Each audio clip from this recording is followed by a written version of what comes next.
Three wise men still figuring it out. Podcast. Hitting record, so Let's figure this out. Let's get comfortable. yeah. Let's get comfortable, Let's guys. get comfortable. I don't mind kicking us off. So if I had to think, if I had to go back, to be quite honest, I'm going back to when I was a kid.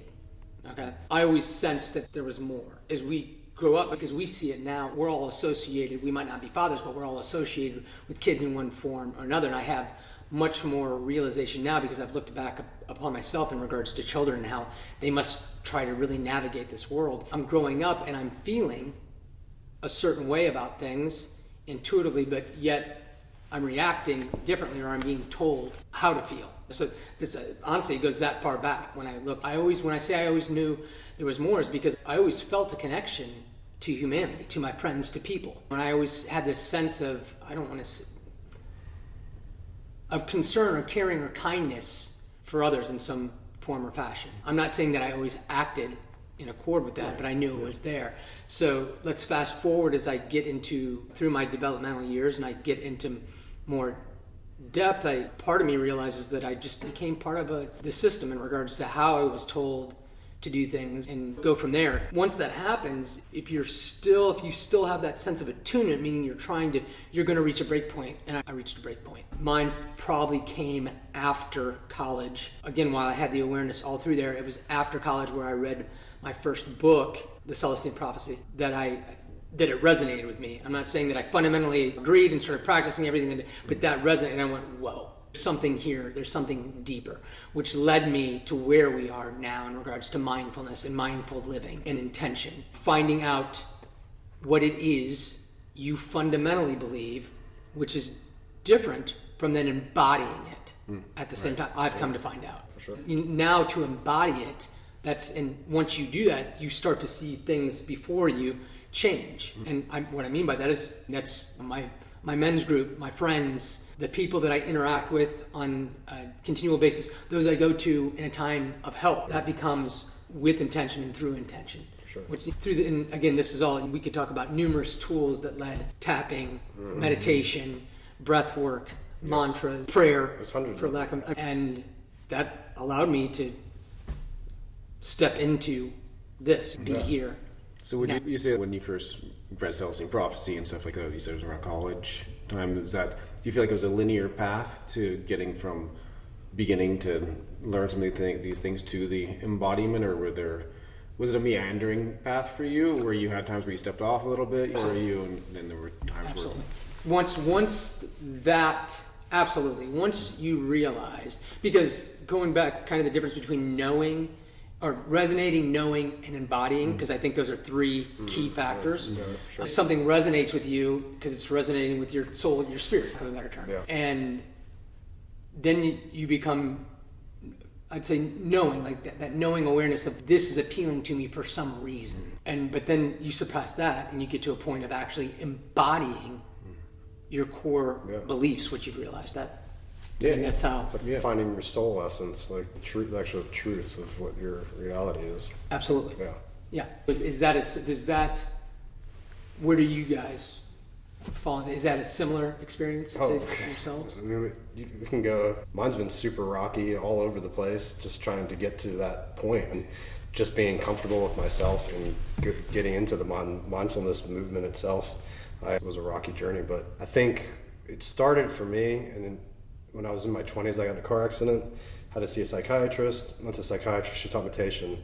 And I took that for a little while. You're still in college and going through all of those things. So you really don't understand it as much as you think you do when you're younger. Until I got older, and then I found yoga, and then we found real meditation practices that were outside of the clinical meditation that I was taught. And then just going on this crazy journey with my wife, Katie, which we own a business and with an academy together. We started with yoga and then started doing sound healings. I played didgeridoo and doing those things and just embodying those practices of every single day, working to better myself in that sense.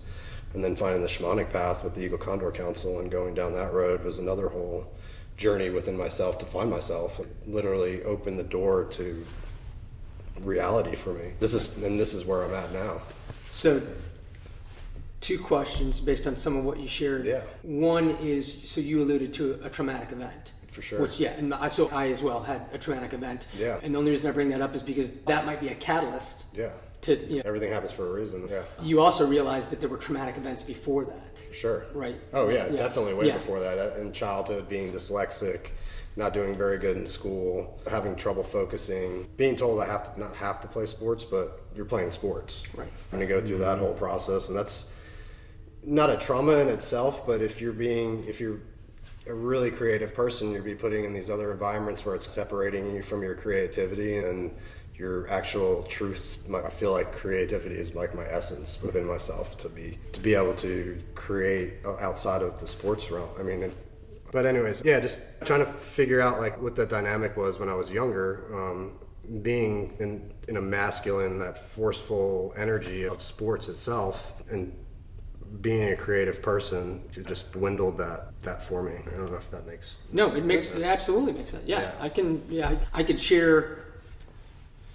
So I'm gonna share this because it's an aspect of what I alluded to earlier when I said when I was younger, and it's an event that I used to share, and now I just use it as a story to place context. Sure. I remember the house I lived in at the time. I remember the guy's name. I won't use his full name. I'll just use his first name, Matt. And we were out back playing in the yard, and we were genuinely playing.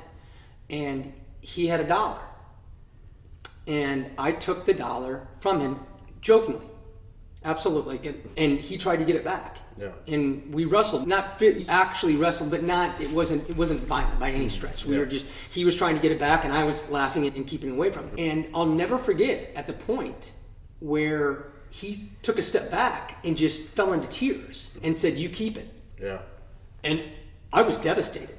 I went to give it back like automatically and he said, "No, you keep it." And I was like, and this was a young age. I couldn't have been more than 8 or 9. Yeah. And I was like, no. And I realized how just in that context, and I allude to that only because I believe you alluded to it somewhat in sports. I see the benefit of sports. Sure. Absolutely. Yeah, absolutely. The teaming aspect. Yeah. But the overly competitive nature Yes. and the demonstrative or violent aspect that can creep in Yeah. if we don't, once you lose that control, that Yeah. centeredness, that mindfulness that we're there, I believe that competition can absolutely become way too unhealthy, and that to a degree that's pushed upon us. Yeah, for sure. And then too, like when you just said like you took the $1 from that guy, also learning like taking his power from him in a sense. Absolutely. Right? And not even realizing that happened. Yeah. That just happens. And it was. I remember how devastating it was. Yeah, it's such an interesting thing when you guys are talking about that, because it's when you're talking about the trauma and like traumas like from our culture that we experience, from the culture we've grown up in, that are, you were saying like you're a creative person, you're a tender, loving person, like as a child and everything. Like you grow up in a certain culture and an environment where these ways of being are forced upon us. I believe it's one way of calling it is developmental trauma. For sure. Just like over and over, these little traumas that affect us on such a deep level, little by little. But we could look back at our childhoods, a lot of us, and be like, I had a great childhood. Like it was really, who am I to complain? Yeah. Like, and we were. I had incredibly so many things to be thankful for, and I could easily override and say I can't even complain about anything, and I don't want to complain about it, but I do want to honor the things. And I think this is, both of you guys have the same thing, and I can share that same thing about the developmental things. I can point out major traumas that are obvious that I could point out about, sure. Divorces with family and big things like that, but the little tiny things, they really add up. Like everybody in our culture has that, because there've been so many things that have been imposed upon us from school, ways that we have to perform in school that don't fit our personal learning style. It's not being seen in a way. Exactly. Sure. And so there's just I think that's such a prevalent story that everybody can relate to. And these boxes were like put around us that we have to be in this certain way, or we have to do these certain things to be successful, or whatever that is as a child. Or if you're this way or that way, the categorization. When I've come to realize categorization is a big, if you believe this, then you believe this and this. For sure, yeah. And that goes to directly part of what you did. How did you phrase it? Developmental trauma. Yeah. And that's just all spirit crushing. You think about that, I feel like it's just little by little, and I feel like a lot of us find ourselves at some point later in life, whenever. I think a lot of people find it in their 30s and early 40s and stuff like that too, where it's like all of a sudden it's just crushed. They're like, who am I? Like, you're not steering your own ship. And I'm not even, like, my essence is just like crushed. I've become this product of this society that just hasn't felt right, but I've been just trying to do my best to do a good job and live up to the expectations of the people who I love and this whole world. But then we can become so disconnected from ourselves. And I think that's where people come into a point of crisis a lot of times. To me, I think that's a lot of what midlife crisis is. For sure. Is coming to that point of disconnection so much from our essence over such a long period of time. How'd you fall into your path too as well? Yeah, I think for as long as I can remember, I've always had this, I guess it would be like a spiritual calling or seeking or just wanting to know what is this. And I think I grew up in Southern California, in Newport Beach, California, which is a nice area. And my whole thing, but the thing was, my life, I spent all the time in nature. I was barefoot with board shorts on and like swimming in the bay, or we'd sail on these little dinghies and stuff like that, and super connected to nature. So it was interesting because I grew up in Southern California, which parts of it are just concrete jungle, but where I lived, it was very much this natural world. So I felt like a deep connection with the natural world in that way. But then there's this huge contrast between that and the society that gives me Newport Beach is like the hub of that's Republican central, and it's like money, fancy cars, everything. Now these days it wasn't like it is now, but even back then it was still John Wayne lived there, and like people, it was a place where money was, and there's a strong orientation. And I was actually just disgusted by that whole thing because I saw lots of friends, families who had lots of money, and they were super unhappy, and I could see it. And I was like, God, there's got to be more than this. And I remember when I was fortunate enough that I had a brother who was 15 years older than me, and he had never lived in Newport Beach because we moved from Ohio, where I was born, and he had gone off to college before we moved to Newport when I was 5. And he was off in college, and at that time. But so when I was about 13 years old, he could see I was going down some not great paths, and he saw me, and he some people would think this is not a good thing, but he took me to my first Grateful Dead show, and I went to this Grateful Dead concert, and it was like I was taken out of my bubble, and I saw this whole other way of living or being, of people expressing themselves, and I was like, wow, this is a whole other world. It really opened me up to different possibilities, and that's when I started exploring meditation. And I had a friend whose father was a meditation instructor, and we went and I learned a transcendental, how do you say it? Transcendental meditation, given like my mantra and everything when it was like, I think 14 or 15 years old. And I started, but I was just playing with it. I didn't really, couldn't really deepen into it or anything like that, but I still have that mantra is still something that I carry with me. Yeah.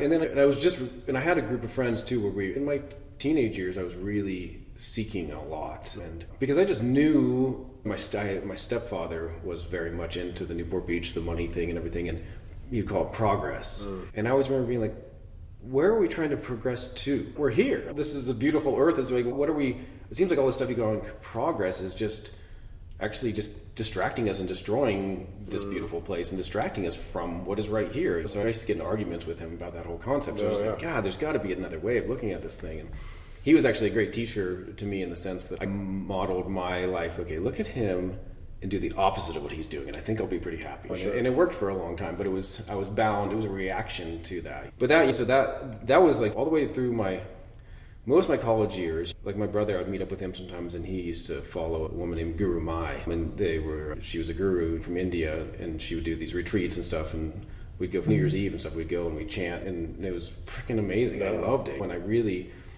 there was a part of me, I remember even in college saying, we went to this Buddhist monastery, and I loved it so much, and I was like, wow, like I could totally be a monk. Yeah. But the only thing, also, I'm like a lover, and I was like, but I don't want to give up women. The relationship with women, I'm a lover. I love to love in all ways, including that sensual side of things. But I really felt like I belonged, like that felt like a homey kind of place, like that kind of, and being in those places and being at the retreats with my brother and everything, and that it was make me feel a sense of home and something I hadn't. It's like, okay, this is a little taste. And it's finding your people, like-minded people. Exactly. And kind of similar to what you say too, even just like finding the people, and also like from the music or when I went to the Grateful Dead show and expanding being around other people who are actually expressing themselves in authentic ways, or ways that just weren't conventional and conforming to Dead show's like a whole other thing. Yeah, and the world that I grew up with, it was just so different, and it felt like a full of life compared to that other thing. And then I was really into that stuff for a long time, and then there was a point where the reason I asked you that question about whether it was a meandering path, because there was a point like when I moved to Charlotte I was living in Santa Cruz, California, where I still wanted to live. I knew I wanted to live in a unique life, my own life, not defined by anything else. But there was a point there where I knew also that I needed to have money to live, and I was barely scraping by. And my ex-wife Heather and I, we decided, she was from Charlotte, so we decided to move here to try to build a nest egg to start doing something, making some stuff happen for us out west was the plan. Yeah. And but I was like, I'll play the game for a little while. Yeah. I'm going to step into this thing, and I think I could probably make some money, and I'm not going to freaking sell my soul and do this shit, but I'm going to try to figure out some way to do this. And in that thing, it became somewhat consuming, and I really stopped a lot of the stuff of I stepped away from meditation and all that kind of stuff for a while. I was doing yoga, but it was definitely all on the back burner. And then towards my late 30s, it was like the universe, divine, whatever you want to call it, was like, it's time to wake back up and get the smack in the face. Yes, it was very much just, okay, you can't hide anymore. Like, you got to get back on your path. And I got the 2x4 to the forehead, and it caused a lot of shit in my life. That was a traumatic time for myself and many others in my life. But that really, when that happened, it was really like all of a sudden it felt like I was in a warehouse and somebody flipped on a light, in a dark warehouse. And somebody flipped on a light, and all of a sudden I was like, whoa. Look at all this shit that I haven't dealt with, from the divorce of my parents when I was 5, never seen my father again after that point. Like, so much stuff that was like, and I realized that there's so much of my behavior that was not the way I wanted to be, and a lot of it was caused through these traumas that I was covering up in different ways. And so that really was like, okay, I've got to look at this stuff as clearly as possible, and so that I can not hurt people I love, and just live a more beautiful life, and just really take responsibility for stuff that I didn't even really know was there. But once the light got turned on, I saw it was all there, and it was like, so that was probably when I was about 8 years ago or something like that. I was about 40 or 39. And since then, I've really just been fully on that mission of all day, every day. Pretty much. Every day. It just like never, it became, it's funny, people sometimes were like, when are you going to be done doing this? And I'm like, what do you mean? It's become a way of life, and I realize there's so much more. And it's not like I want to spend time digging up wounds and stuff like that. It's more. It's not like you're sitting in a cave either, right? And it's also, I feel like it's my responsibility now that I know this. It's my responsibility to look at myself as honestly as possible. I want to see myself as honestly as possible, so that I can live as beautifully as possible, and so that I also I'm not unconsciously negatively impacting my environment, the people, the world, everything else. It's a beautiful way to put it. And I feel like and the thing is, now that I know that, I have to face that stuff within myself, because otherwise I'd have to numb myself out to lie to myself, which I've been through my stages of doing that along this path too. Like I said, to me, it has been, the last 8 years has been really solid, but there's definitely been times where I've wanted to just fully check out during that time, because it's been really hard, some of the stuff that I've had to face within myself. So, this is just I don't want to say an important segue, but maybe a potential segue, because I thought of this as actually the second question that I wanted to ask you, but just part of what you shared and what you alluded to, for the benefit of anyone that this can assist, part of what we're describing is maturation, but only part, and this is why I want to be clear, because I've had some older gentlemen in my immediate life that just chalk it up to that, and I'm like, but what we're talking about here, in my opinion, and I don't want to put words in either of your mouth, but this is absolutely more than maturation, in my opinion. Like, this was, because what I talked about experiencing at a young age can relate to... Will you define maturation real quick? The maturing process of an individual based on life experience, gaining wisdom that allows you to make better informed decisions, Sure. which is absolutely a part of the life process. Wholeheartedly agree. But there is so much more to what we are talking about here. Because if that was the case, then I was maturing at an extremely fast rate when I was a child. Yeah. And it's funny because all these people who are saying that's just maturity, I'm like, so if you're, let's say, 40, 50, or 60, where's your maturity? Exactly. Because that's the thing, I can spot a lot of people in our world who are 60, 70 years old who are psychologically very immature. Yep. They are still, which one of the things, and just to riff off that a little bit, that I feel like I'm starting to understand about maturity, there's also a thing of going from the youthful thing where the world kind of revolves around us, to a point of, oh wait, I'm a contributing member to this world. I'm making an impact. Like what's my service to this world? I feel like to me that it seems like a maturity thing too.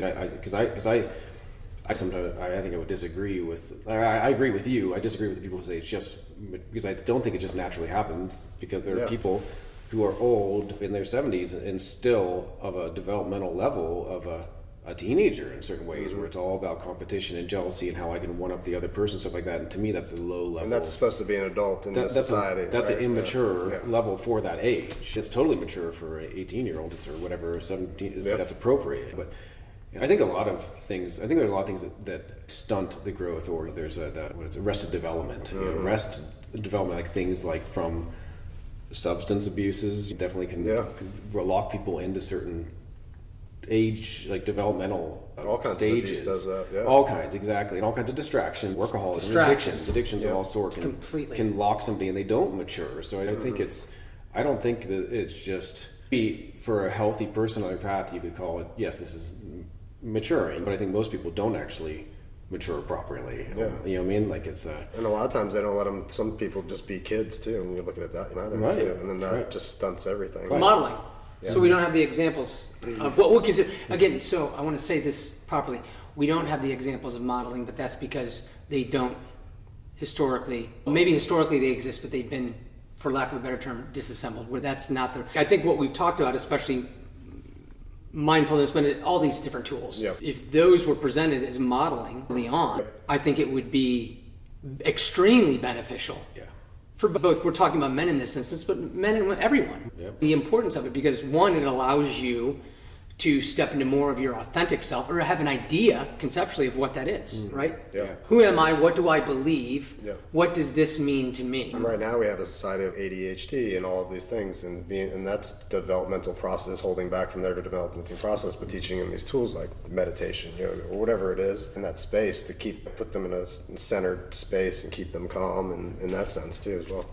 And I think because we've alluded, we've all, maybe I haven't, so this is my opportunity. Yeah. I've heard you mention yoga, I heard you mention yoga, and I'm a huge fan of, practitioner of yoga. However, I want to see if this, because I want to be as genuine as we can as we're having this conversation. When I first found yoga, which was years ago, and still blessed and thankful that I found it. But when I walked in, I'll never forget. I was like, I'm going to be around, and this was because of all the other work that I was doing. Yeah. So I walk into yoga, and I'm going to be around all these other like-minded people that are going. It's going to be great. It's going to be. And I walked in there, and a year in the community, I was like, whoa. Yeah. Again, to me, that was a microcosm of a macrocosm. Macrocosm, the world as a whole. It's because there's. A lot of people don't realize that, as we allude to it, there are numerous different limbs to yoga. For sure, there are variations. Yeah, and it's being a true practitioner of yoga. There's a lot that's involved. There's fitness yoga, and then there's mindfulness yoga. And then there's an actual being in yoga, going through yoga teacher training. There are limbs that's a whole yoga, which is a whole nother, right? And that's where you realize. So yoga it's like I would encourage everyone to get into it. But if you're going to look at all the aspects of it, because so many other things, I think taking as a whole, when you're practicing across the board, it's the balance gets you to a point where. Yeah, and it's a good door opener for people that want to get into any of these types of practices. Absolutely. And it's not just about putting your leg behind your head, because that's what a lot of people think. And just not about having a good body or something like that. Great side effects. That's absolutely. All these things, and feeling good and feeling healthy and all these things, those things are all great. But I do think I think it's a great doorway because it's a great way to get back into our bodies. For sure. I mean, when we get back into our bodies, like the intelligence of our body awakens, and that's why you have so many people go through when they start doing yoga, just maybe for reasons, just because they want to be in shape. My back hurts or whatever Exactly. it is. Well, that's yeah. what actually had a The same huge with me, back yeah. injury, and the only thing that made me feel better was yoga. But it really, all of a sudden, a lot of times, I've heard many stories where big life changes have happened to people who started doing yoga Yeah. because this intelligence is waking back up in their bodies they have been out of touch with that intelligence and that Right, body. so- And so it's like, And just because I just want to put it. I'm not dismissing yoga. Like, Yeah. I am a full supporter of Oh, for yoga. sure, yeah. I've just realized that there's a lot that goes yeah. into that, and you don't want to walk in with a genuine We can talk about our own experiences with it, but yeah. I guess we could, because it's the physical aspect, but there's so much more. So a key part of yoga, for example, the breath work, so vital, and that separately in and of itself is a tool that can be used in a completely different manner for so many beneficial purposes. I'm a big fan of yoga. I just didn't want anyone to think that we were stating that yoga is the end-all be-all answer. Yeah. Oh, yeah. Well, I don't think anything is. I think- That's a mistake. Well- A mistake of our culture, I think, Right. is that we think there's some magic pill, Right. and that doesn't exist. It's like a many-fold path. There's different, like all these things, like yoga, meditation, a million different things that people, breath work, all these different things that I think, and therapy stuff, different modalities in that world. There's so many different things that I think they all work together, and no one alone is the solution, and none of them. It's like I think that there's many different things, because I think when I was hearing you talk about yoga, I was thinking about somebody can go and do it and not have the level of consciousness. It's like a consciousness thing. It's like what level of consciousness are they on? Because people you can go to yoga. There's a bunch of people who aren't. Yeah. They're just doing it because it's cool. They feel like they have a nice. They like to get into.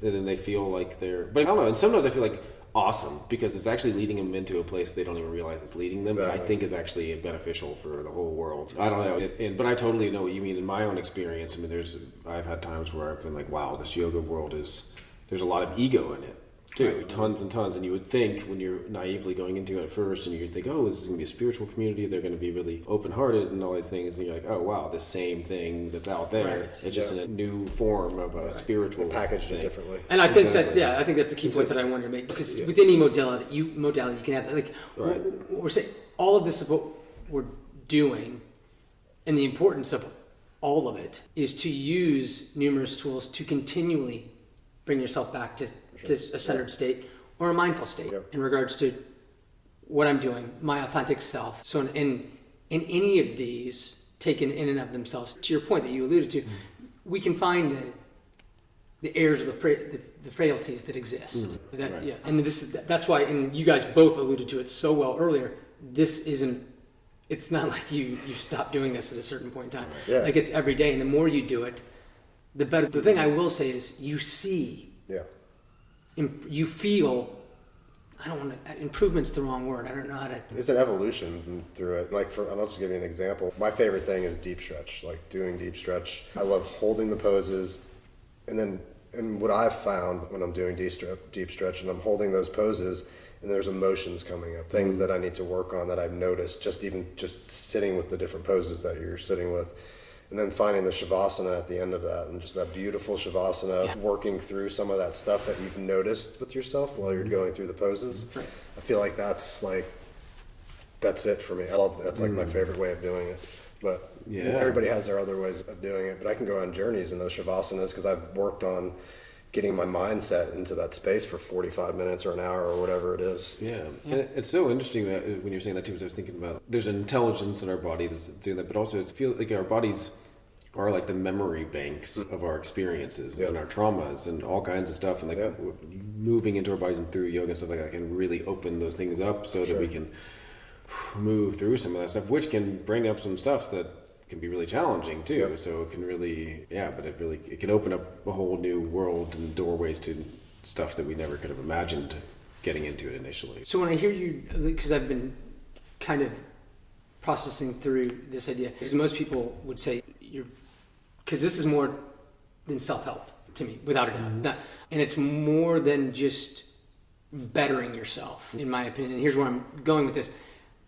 It's almost a remembrance of actually who you are. When you talk about the body's intelligence, what we what I knew as a young child, but then seemed to forget. All I'm going back to remembering Right. Yeah. who I actually am, the spirit and the soul that's associated, and why I can, if I'm not doing that, I can look out in the world and see and go, what is going on? Yep. What are we doing to one another? You take the goggles off. Right? Yeah, and I think Blinders. one of the interesting things, I think, the more we do that, the more I think, like, you're saying, like, this remembering, it feels like a homecoming. It feels like a becoming whole again, reclaiming our essence of who we are that maybe got lost or we left behind little by little as we conformed to what we thought we needed to be to please our parents, please make the world love us. Approval. Exactly. Yeah. The remembrance of who you are. Yeah. Coming back to your, I would say, more authentic self. I'm riffing off of what you see. Right. Because it's more than, a lot of people would honestly describe a lot of what we do as just self-help. And that's another thing that I came to. And again, I don't want, because I'm like, is there a self? Am I helping myself? Yeah. It's how you term it, but the way it's presented, I'm just like, this isn't self-help, because this is not, the reason I'm going through this is because I feel intuitively that something is amiss when I... And that was the point I wanted to touch upon, was that in my experience, the more I come into that wholeness and that homecoming within myself, the more apparent the rest of the world, or the more alarming the rest of the world becomes to me, because I can see, like what you're feeling, that sense of like, something's off here. This is like wrong the way our world is. Like, the more I feel like I come into myself, the more I see the trauma living itself out in the world. The more I see, holy crap, like the more I heal that within myself, the more apparent and like glaringly obvious I see it out in the world. I'm like, holy. Yeah, and seeing the traumas in those people that are doing those reactions, like going, they're traumatized. There's something deeply traumatic that has happened to them in the past. And that's why I like to share this because I haven't known you guys my entire life, and this is actually probably a good way to give demonstrate an example. So while I haven't known you guys my entire life, I've known you, I'm going to go and just say in a 3 to 7 year aspect. And yet I feel on a deep level that I've known you. There are other people that I've known longer than that, that I don't feel like I have a connection. And that goes to one of the things that we were talking about earlier, or maybe I was talking about earlier, what you start drawing into your life, the more mindful you are with intention. The people around you, the people that you associate yourself with, and and I feel like that's that frequency thing. It's like everything attracts. So talk about frequency. So talk about it. Yeah. And that's one of the things that I guess in my own life that I have found, and I've been really thankful for. I've really started to just feel it a lot recently, where I find I've changed a lot through these last, especially the 8 years, from doing my work, from the therapy work that I do to the meditation to so many different of my favorite modalities. But that suddenly I start finding these people in my life who I'm like, wow, these are really beautiful people. Like you guys, and more. And that is another thing that starts, for me, is started to reveal itself more and more as you can call it frequency, vibe, whatever, my energy, the way I approach the world, see the world shifts. Different people start coming into my life who are more aligned with that. Not necessarily the same way of viewing things, because I feel like all of us have a beautifully unique lens that we see things through. That's a great point. And honoring that is, I think, really important. I think that's I think that almost maybe comes with a change of frequency. Like I feel like that, or maybe being willing to honor each person for their unique expression, their own unique view, I think is a thing that actually does raise somebody's frequency, because they're all honoring the totality of things more than needing it to only be around people who see specifically through my eyes exactly the same. But I feel like, I found myself surrounded by people but generally underlying that whole thing is a sense of we're all in this together, and this is in a sense of wonder and awe and reverence for the mystery of this miracle that we're in, exploring this together, and a camaraderie in that too. I think that I found myself surrounded by other people, where it's like whatever, jumped into the river, got forced into the river, and then it's for a while thrashing around, feeling alone and lost, and then start to realize, oh, hey, what are you doing out here too? And then finding myself, but it's just that there's a different, I don't know how else to describe the frequency other than that's just like the station, I feel like, of a shift in frequency is how I've experienced it in my life. And a key point that you, just to reiterate it, maybe express it this way, so it's, because you draw a similar, okay, a similar. To your point though, it's not, because I don't want to paint the picture for anyone, someone who thinks identically like me, because that is absolutely not the case. No matter our men's groups, just want to... It's like our title, 3 wise men still figuring shit out. Yeah, totally, because Right? that's what you come to realize. As much wisdom as I've gained, I have so much more to learn. We all do. And I think that's actually the path of wisdom is like the more we learn, the more we realize how little we actually know. But then that's like exciting. It becomes, you step deeper and deeper into the mystery. And I think the wisest people probably realize the most how clueless and ignorant they actually are. And if you're not uncomfortable, you're not doing the work. Along those lines, I think we can all connect on this point, because you realize that the separation is the joke. You see this vast oneness of everything, and how wow, this is not the best we can offer. We're so intended to be more as a whole, and where I'm going to connect that is you alluded to earlier, feeling that wholeness or that completion within yourself, and the more you go there, the more you start to see. That's what you want to draw. Yeah, and I think maybe you also think you just Draw remind to me you, of yeah. is that also there's like this collective remembering that we're all like waking up to the remembering of our connectedness, and it's like the amnesia wearing off, and it's like we're all here to help keep reminding each other like of the kind of it doesn't need to be this way. There's a more beautiful way for us to do this like knowing, and I feel like that's like a part of a collective awakening that's happening across the globe, across who knows, way beyond what we could possibly imagine. And I think so I think all of us doing our little bits and pieces of our things are doing our part to help. Yeah, it's like you said, like the knowing, like all of us remembering, or like the knowing of that this reality could be, and we could change it for the better. All align to the same. It doesn't have to be, like you said, not exactly the same likeness. Yeah. And really, I think it was when because that's one of the things I think that it's like that life is expressing itself in an infinite array of ways of uniqueness. A unique expression that's Josh, and a unique expression that's Chris, and that's beautiful. And honoring that, and like in that uniqueness, it makes the whole. It's like almost like sometimes I think about it's like everybody singing their own unique note, not just like the 7, but just a unique. Every single person has their own unique little note that they're singing. And if everybody sings it, it's always like the and it's the oneness. And that's where the oneness is. And there's the unique individuals. And so like honoring that, you see the world in your own unique view. Beautiful. Tell me about it. Wow, I get to experience the oneness through this unique lens. And that's so amazing. But I feel like an honoring, which is a weird like paradox almost. Because it's like, it feels like it's paying attention to the difference. Yep. But it's really honoring and loving the different expressions of the one. And I think if Chris wants to run around and yell and whatever, it's beautiful. Do it. Jump around. That's Absolutely. it. Yeah. Absolutely. And I think that's it's that being able to do it. And that can be hard too, because there are people who annoy us, being themselves or doing whatever their thing. I have people that will irritate me and rub up against my whatever. That's one of the things I feel like we learn as we go along this path, that usually when somebody is that there's something to learn there, because they're just another aspect of me. Somehow we're all one. They're not separate from it. It's not like, we're all one except for that asshole over there. It doesn't work that way, unfortunately. It's fortunate, but that's where the real hard growth can be, for sure, is loving the ones that we think can possibly be part of us. But I think that the raising of consciousness frequency is exactly that. Is the But that's also mirroring too, in a way. It's the stuff that I have inside myself. What do I see? The things that you have inside yourself. Just seeing those things there. We all have it.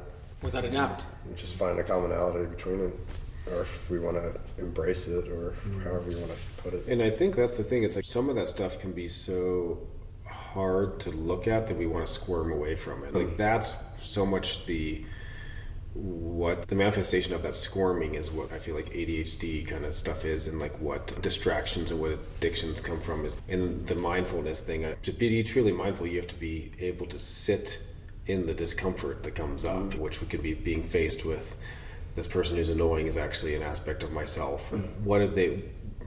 Where is that person? Those things. How does that exist within me? And actually being able to sit with that is really uncomfortable. And parts of us me for sure, would rather squirm away from that. And That's shadow work. It's like one of those things. Remember, I think it was Pema Chodron who was talking about it. She was saying people that she knew who were the most, I don't know how she phrased it, but it was most enlightened or whatever, were the people who could stay. Which just, to me, that's just like the ultimate, like being fully there, witnessing all, not squirming away from anything. That's like sitting in the meditation. Yeah. And that is, As everything is going on around, sitting, yes. to me, thinking on the topic of mindfulness, that's like the ultimate mindfulness, and from how I can see it, is like being able to be mindful and present with all. Yeah. Actually, you allude to something there, because and again, these could be topics for another discussion, but it just, because some people would describe this and have described this as New Age. Like that term in and of itself just makes me laugh, because everything that we're talking about here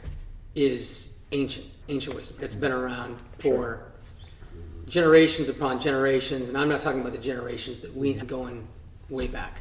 This is ancient knowledge that literally is coming into the mainstream. Some people would look like we've covered numerous topics here, and we could go in depth to many further that, again, some people might say is New Age. And one of the things that I think this is for my benefit, more than not, we're not talking about anything here that's new. It might be a new topic to someone who hears this, but these are things that have been around for forever. And so we're not coining, again, we're sharing. Just to let everybody know too, we have these discussions together all the time. Absolutely. And this is how we talk. This is value. So, I mean, These are more why we decided to have a meaningful, podcast. right? Yeah. This is either what I find on every occasion along those lines is this is either helping me reinforce, reminding, or, and this is crazy name stuff, even when I'm sharing something, all I'm doing is reiterating for my own benefit. Right. Yep. Which just strengthens it more, because we've alluded to, and we'll probably allude to numerous things as we go on, but one of the things that I think we can all agree on every time we hear it, because I just find how powerful it is. As another example, because you alluded to something that made me think of it, the hoping example. Yeah. Like when you go through there and you read that, it's so powerful. You know, what you said earlier that made me think of that is one phrase in that is look around at who is with you. Because that's, again, even our men's group, I think we could all be witness to that in regards to, you and I have said numerous times that it's no coincidence that this group specifically has come together. Yeah. And again, we're not all like-minded. Yeah. But foundationally, you can see what's there and why. And I would say, I'm just going to say from a spiritual and a frequency standpoint. Yep.